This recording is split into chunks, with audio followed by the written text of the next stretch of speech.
പത്രോസേ, എടാ പത്രോസേ. എന്താണ് അമ്മച്ചി? പത്രോസേ, ഇവരെങ്ങനെ അകത്ത് കയറി?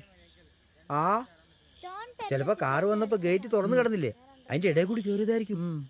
നമ്മ ശ്രദ്ധിച്ചു കാണൂല. ആ പിന്നെ ഞാൻ നേരത്തെ അമ്മച്ചിയോട് പറഞ്ഞില്ലേ, അത് ഈ ടീമാ. വെറും പാവങ്ങളാ അമ്മച്ചി. ഇരിക്കെ. എടി കൊച്ചേ, പ്രസവ വേദനയാണെന്ന് തോന്നുന്നല്ലോ. എന്താ നിന്റെ പേര്? ഇയാടെ പേരെന്താ? ജോസ്. ജോസ് എന്നാണോ ജോസഫ് എന്നാണോ? ജോസഫാണ്. ജോസ് എന്നാണ് എല്ലാരും വിളിക്കണത്.